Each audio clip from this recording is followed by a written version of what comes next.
Kommuri gold buyers తాకట్లో ఉన్న బంగారం విడిపించి ఆ రోజు మార్కెట్ రేటు కట్టి మిగిలిన డబ్బు మీకే ఇస్తారు. Contact number 9247538993.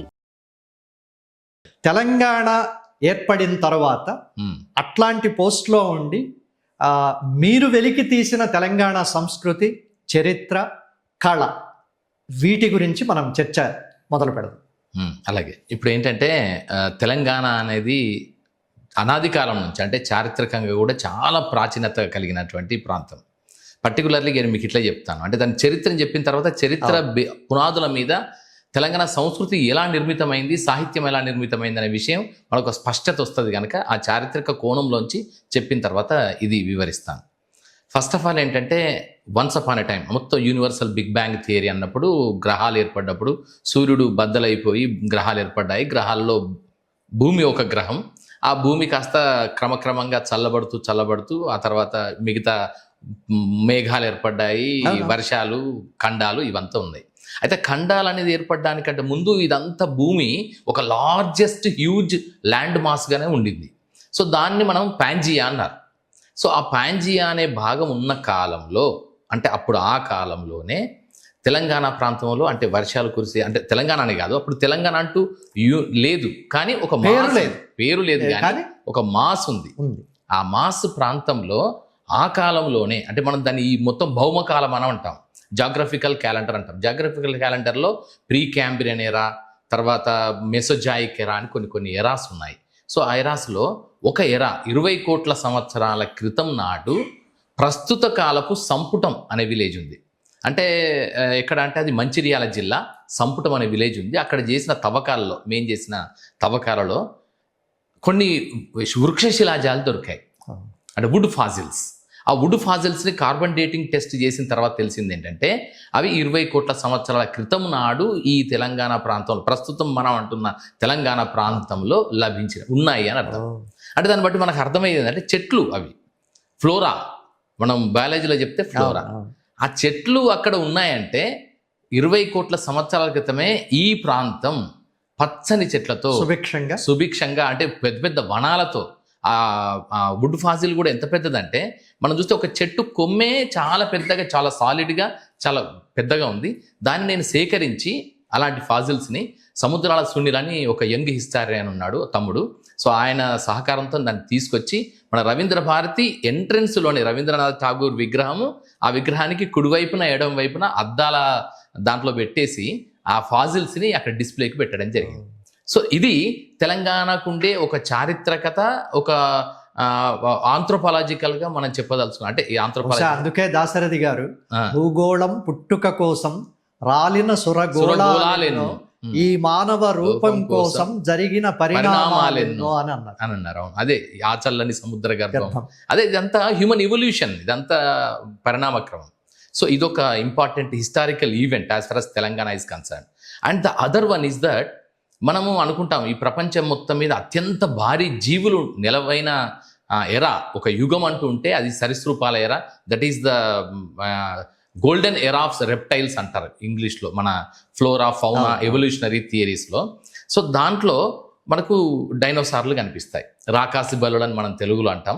డైనోసార్స్లో రకరకాలుగా ఉన్నాయి, బ్రాంటోసారస్, టిరోనోసారస్ రెక్స్ అని, ఇలా చాలా ఆర్కియోప్టెరెక్స్ అని, అంటే డైనోసార్లు పక్షుల్లాగా ఎగరగలిగిన డైనోసార్లు కూడా ఉన్నాయి అంత బరువుతో ఆ కాలంలో. ఇది ఎప్పుడంటే 65 మిలియన్ల సంవత్సరాల క్రితం, అంటే 6,50,00,000 సంవత్సరాల క్రితం నాటి ప్రాంతం. సో అవి తర్వాత వేరు కారణాల వల్ల, మీటియర్స్ వల్ల, తోకచుక్కల వల్ల, భూకంపాల వల్ల, వేరు కారణాల వల్ల నశించిపోయాయి అనేది మనకు చరిత్ర చెప్తుంది, పరిశోధనలు చెప్తున్నాయి ఎవల్యూషనరీ థియరీస్లో. సో అయితే దానికి సంబంధించిన శిలాజాలు మనకు వేమనపల్లి ప్రాంతంలో దొరికాయి. అది కూడా మంచిర్యాల జిల్లా, అంటే ఇప్పుడు ప్రస్తుతం గోదావరి నదీ పరివాహక ప్రాంతపు వేమనపల్లి అనే ఒక గ్రామంలో ఆ శిలాజాలు తవ్వితే ఆ శిలాజాలు దొరికాయి. ఏం శిలాజాలు అంటే అవి డైనోసార్ల శిలాజాలు దొరికాయి. ఆ డైనోసార్ల శిలాజాలు 6.5 కోట్ల సంవత్సరాల క్రితం నాటివి. సో అంటే ఇక్కడ జీవులు పరిడవిల్లిన నేల, ఒకవైపున చెట్లు, మరొక వైపున సరీసృపాలు పరిడవిల్లిన ప్రాంతం తెలంగాణ. సో ఆ విధంగా తెలంగాణకు ఉంది. దానికి సంబంధించిన శిలాజాలు మీకు ఎక్కడ కనిపిస్తాయంటే ఇప్పుడు బిర్లా సైన్స్ మ్యూజియం ఉంది. బిర్లా సైన్స్ మ్యూజియంలో ఆ ఎముకలన్నిటినీ కలిపి రీస్ట్రక్చర్ చేసి ఒక భారీ డైనోసార్ శిలాజ రూపాన్ని అక్కడ ఎస్టాబ్లిష్ చేయడం జరిగింది. సో ఈ రెండు అంశాలు తెలంగాణకు ఉండే అత్యంత అంటే మానవుడి కంటే ముందున్న ప్రాచీనతని చెప్పగలుగుతున్న విషయాలు. ఇంకొకటి మానవుడి ప్రాచీనత. ఇప్పుడు ఇంతకుముందు మీరు అన్నారు ఈ మానవ రూపం కోసం జరిగిన పరిణామాలు ఎన్నో. ఆ పరిణామాలకు ఒక్కటి చెప్తాను. అంటే Telangana the contribution of Telangana to redefine the entire history of India అని చెప్పడానికి ఇది ఒక ఎగ్జాంపుల్ అవుతుంది. ఎలా అంటే మనకు ఆదిమ మానవుడు, ప్రపంచంలో ఆదిమ మానవుడు ఆఫ్రికా నుంచి వచ్చాడనేది ఒక థియరీ ఒకటి ఉంది. అలాగే ఇండియాలో ఆదిమ మానవుడి యొక్క ఆనవాళ్ళు ఎక్కడున్నాయి అన్నప్పుడు మనకు హిస్టారికల్గా మజుందార్ కానీ, డిడి కోశాంబి కానీ, రోమిలా థాపర్స్ కానీ, ఎవరైతే పాపులర్ హిస్టారియన్స్ అలాగే ఆంథ్రోపాలజిస్టులు ఎవరైతే ఉన్నారో వారందరూ చెప్పిన విషయం ఏంటంటే మనకు భీంబేట్కా అని ఉంది, మధ్యప్రదేశ్లో భీంబేట్కా ఉంది. ఆ భీంబేట్కాలోనే తొట్టతొలి మానవుడి ఆనవాళ్ళు భారతదేశంలో సంచరించినట్టుగా ఉన్నాయి అనేది క్లారిటీ ఉంది. సో అది ఎప్పుడంటే 35,000 సంవత్సరాల క్రితం. సో అయితే ఇది ఓకే, దాన్ని ఒప్పుకున్నాము, మనం అందరం చెప్పుకున్నాము, అన్ని పుస్తకాలు అదే, పరీక్షల్లో అంతా కూడా అదే, ఈవెన్ గ్రూప్స్ సివిల్స్ ఎగ్జామ్స్ లో కూడా అదే ఉంది. కానీ గమ్మత్ ఏంటంటే ఇక్కడ తెలంగాణని ఎక్స్ప్లోర్ చేస్తున్న క్రమంలో అంటే హిస్టారికల్ పర్స్పెక్టివ్ని, దీనికి ఉండే కల్చరల్ ఎథాస్ని మనం చేస్తున్న క్రమంలో పాండవుల గుట్ట అని ఉంది.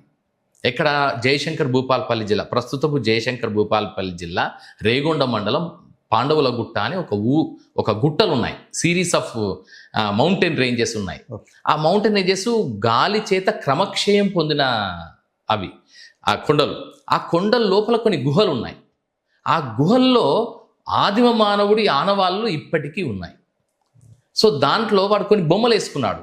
అంటే మానవుడి మొట్టమొదటి సృజనశీలత ఎక్కడ కనిపిస్తుంది అంటే చిత్రలిపిలో కనిపిస్తుంది. చిత్రాలు, అందుకే ఈవెన్ క్యూనియాఫారం ఈజిప్షియన్ స్క్రిప్ట్ కానీ, ఇండస్ వ్యాలీ సివిలైజేషన్ స్క్రిప్ట్ కానీ అన్ని చిత్రలిపిలోనే ఉంటాయి, సంకేతాలు అన్ని. సో అలాగే ఒక జంతువు ఉన్నట్టు, 2 కొమ్ముల జంతువు, ఆ జంతువుని వేటాడుతున్నట్టుగా కొన్ని బొమ్మలు ఉన్నాయి. ఆ బొమ్మలు ఇప్పటికీ ఇన్ని వేల సంవత్సరాల తర్వాత, ఇన్ని లక్షల వేల సంవత్సరాల తర్వాత కూడా ప్రకృతిపరమైనటువంటి పరిణామాలకు కానీ, శీతోష్ణ స్థితి పరమైన పరిణామాలకు కానీ చేంజ్ కాకుండా కలర్స్ కొంచెం ఫేడ్ అవ్వడం అట్లయినాయి తప్ప మిగతా ఏం చేంజ్ కాలేదు. సో ఆ ఆధారాలన్నీ టెస్ట్ చేసిన తర్వాత ఆదిమ మానవుడి ఆనవాళ్ళు తెలంగాణ ప్రాంతంలో ఉన్నాయని చెప్పడానికి తగిన ఆధారాలు దొరికాయి. సో ఇవి ఎప్పటివి అని వెతికితే 45,000 సంవత్సరాల క్రితం కానీ అర్థమైంది. అంటే భీంబేట్కానేమో 35,000 సంవత్సరాలే, కానీ ఇది మాత్రం 45,000 సంవత్సరాలు. అంటే ఆదిమ మానవుడి ఆనవాళ్ళు భారతదేశంలో మనకు 10,000 సంవత్సరాల మరింత పూర్వ చరిత్ర దొరకడానికి కావలసిన పూర్తి చారిత్రక ఆధారాలు, పురావస్తు ఆధారాలు మనకు దీంతో లభిస్తున్నాయి.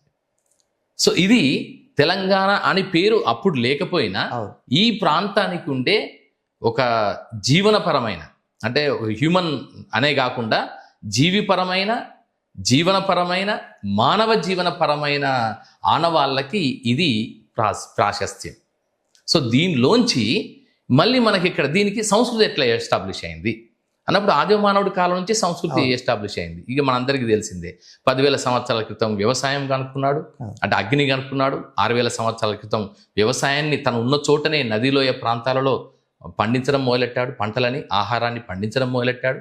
ఇక ఆ తర్వాత నాగరికతలు ఇవన్నీ వచ్చాయి. మనకి ఇదంతా ఒక ప్రాసెస్, ఇదంతా ఎవల్యూషన్.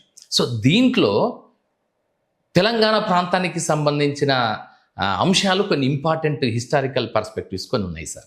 సో వాటిలో ఫస్ట్ అండ్ ఫార్మోస్ట్ ఏంటంటే మనకు ఇది షోడశ మహాజనపదాలు కనిపిస్తాయి. షోడశ మహాజనపదాలు అంటే మనకు తెలిసిందే, క్రీస్తు పూర్వం 6వ శతాబ్దంలో భారతదేశం మొత్తం మీద రాజ్య వ్యవస్థ అంటూ ఒక సిస్టమటైజ్డ్, ఆర్గనైజ్డ్ ఒక పొలిటికల్ సిస్టమ్ అనేది ఎస్టాబ్లిష్ అయినది. రాజు ఉంటాడు, సైన్యం ఉంటుంది, రాజ్యం ఉంటుంది, కోటలు ఉంటాయి, హంగులు డంగులు ఉంటాయి, ప్రజలు ఉంటారు, వృత్తులు ఉంటాయి, వృత్తుల్లో ఉత్పాదకతలు ఉంటాయి, ఉత్పాదక ద్వారా వ్యాపార వాణిజ్య వ్యవహారాలు నడుస్తుంటాయి. ఇప్పుడైతే మనం ఏదైతే ఆధునిక రాజ్య వ్యవస్థలో, ఆధునిక దేశ వ్యవస్థలో ఏవేవైతే చూస్తున్నామో వాటన్నింటి తాలూకు యొక్క ప్రాథమిక రూపమే మహాజనపదం.